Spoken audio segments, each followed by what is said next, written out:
Hello everyone, welcome to the online lecture series on VLSI design. This module is about VLSI design of sequential logic circuits.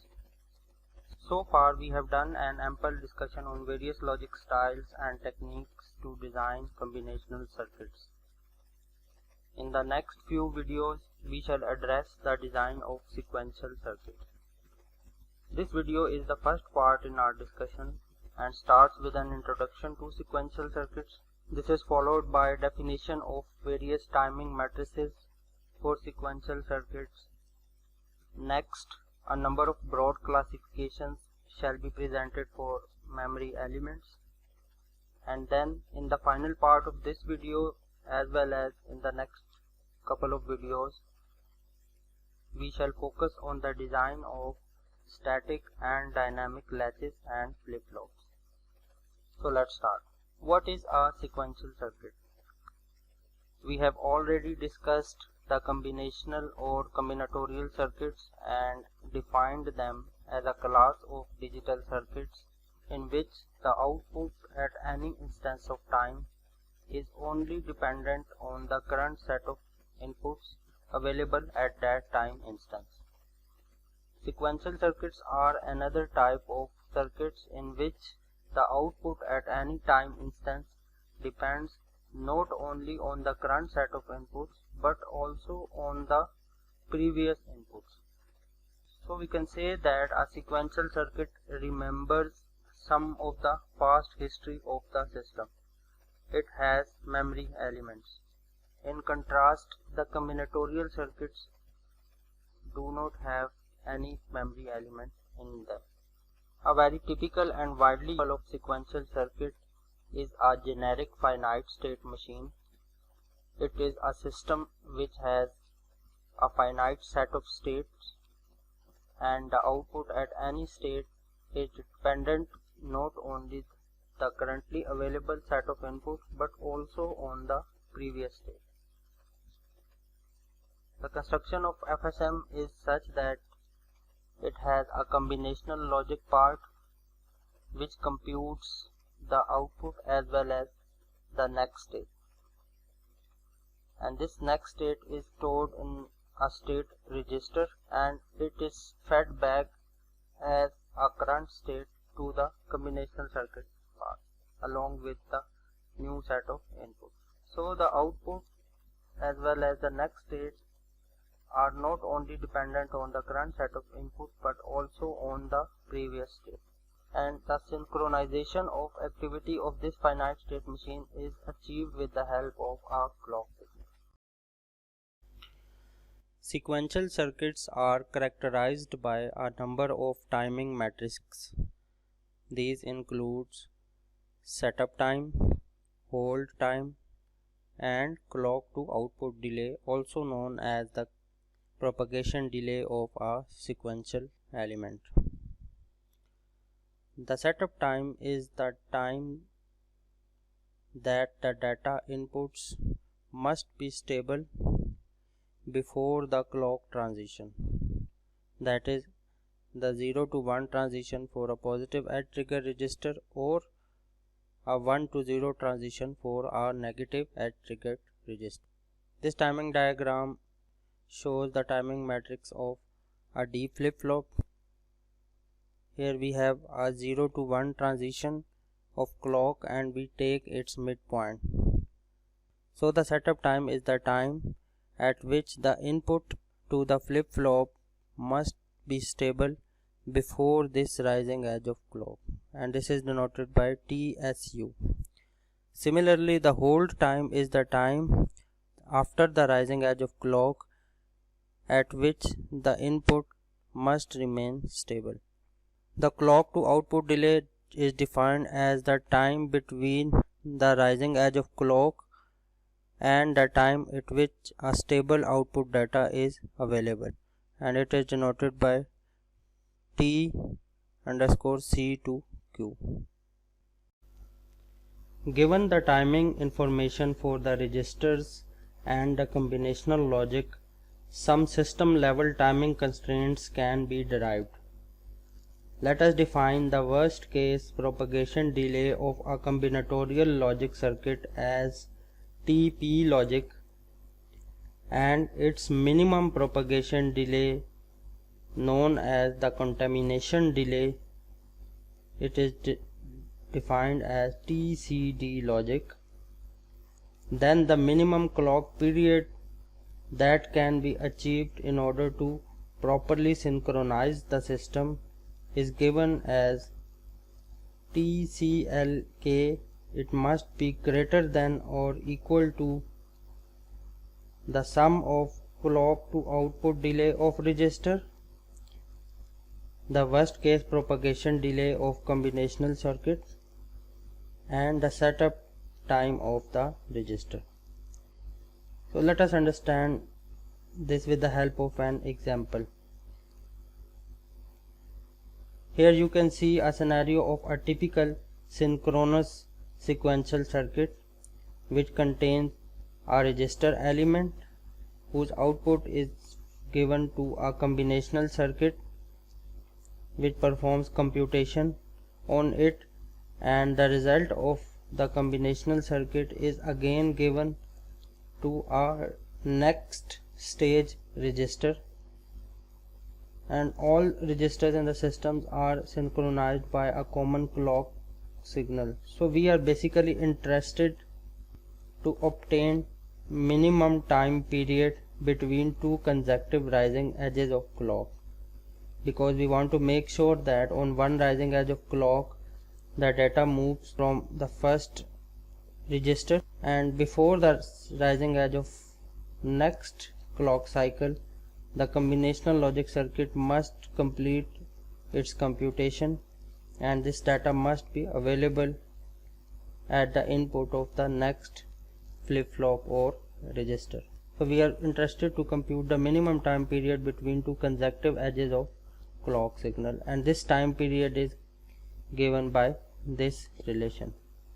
There is another constraint on the hold time, and that says that the contamination delay of a register plus the contamination delay of logic circuit must be greater than or equal to hold time. So if we want to make a synchronous system to run faster, it is very important to design both the combinational circuit path as well as the register part in such a way that their timing matrices are minimized. We can categorize the memory elements present in digital systems in a number of ways. The first classification is known as high-level classification, and it categorizes the memory elements into foreground memory and background memory.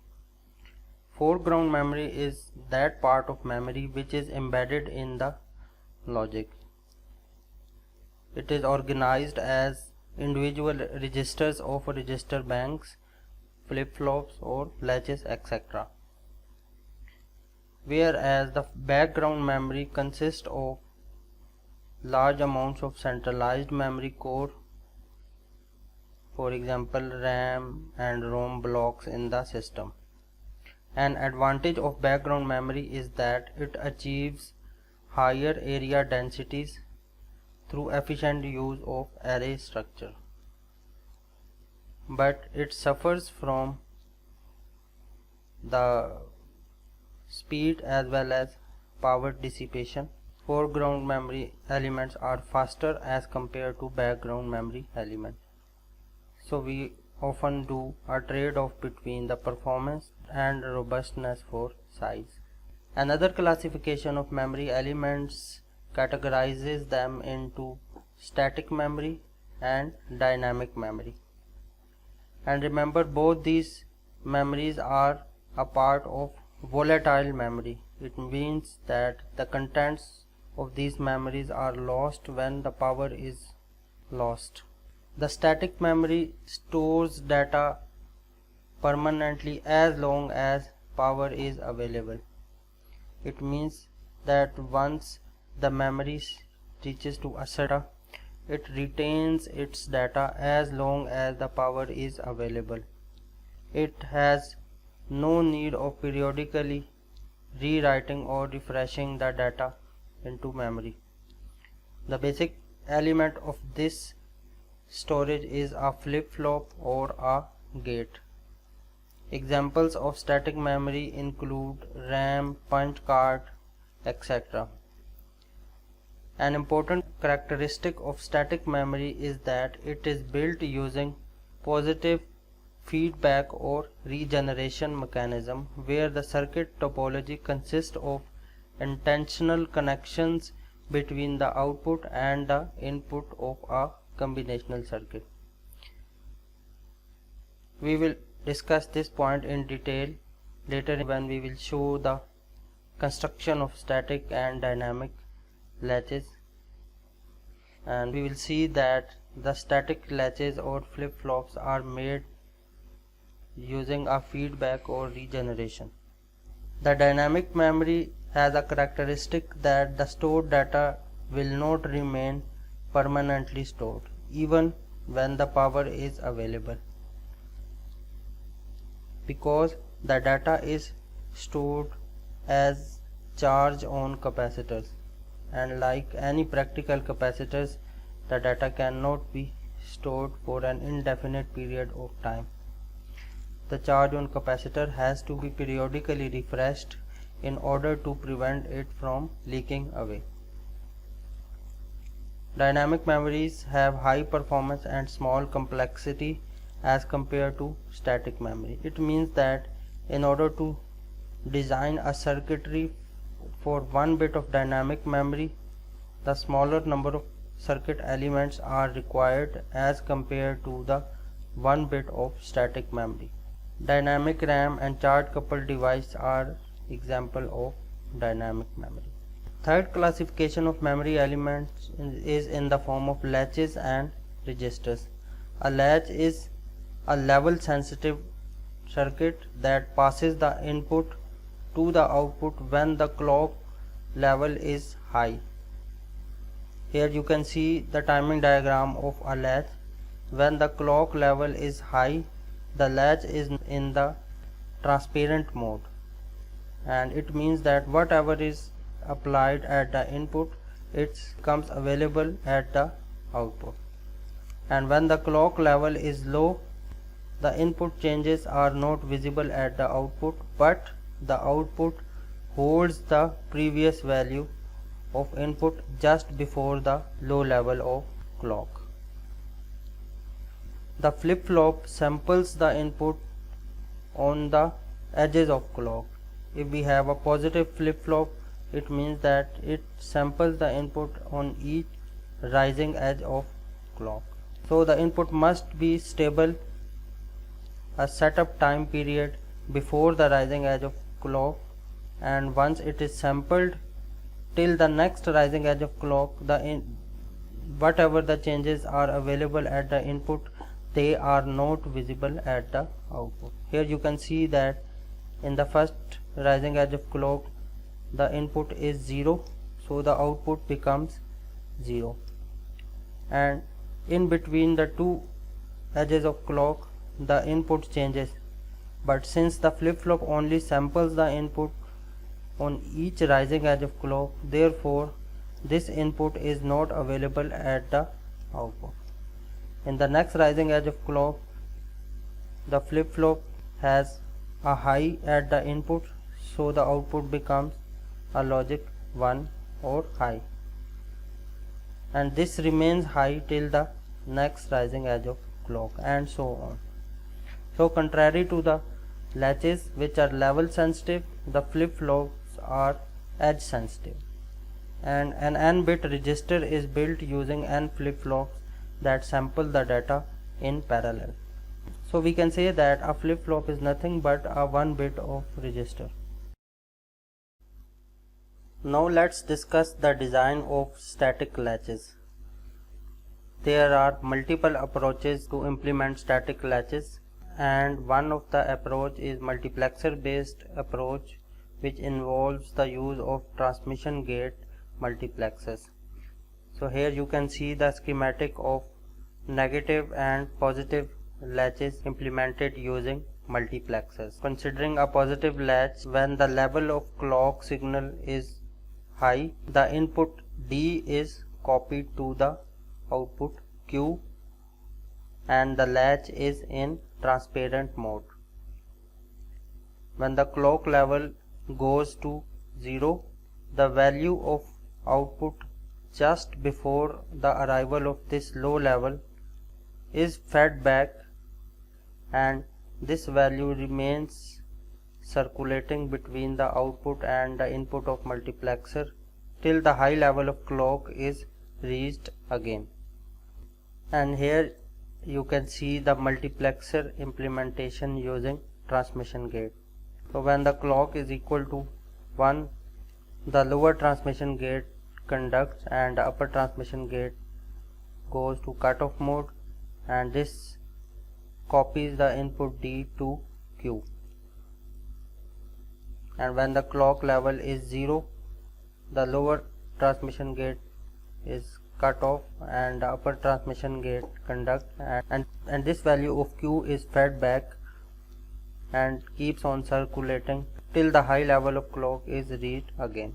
Another approach of designing latches is based on using NMOS only pass transistor.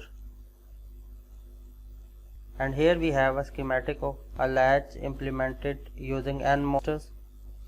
When the clock is equal to 1, this pass transistor conducts and the lower pass transistor is cut off. As a result, the input D is copied to the output Q and its inverted value is copied to the output Q bar. When clock is equal to 0, this NMOS transistor is in cutoff mode, whereas this NMOS transistor starts conducting. As a result, the input is now disconnected from the latch and the previous value of output Q, it is fed back and it remains circulating till the value of clock becomes equal to 1 again. So this was all about our first part of discussion on design of sequential circuits. Here we have discussed different timing matrices of sequential circuits and two implementations of static latches. One is the transmission gate multiplexer based implementation, and the other one is pass transistor based implementation. We will see you in the next video.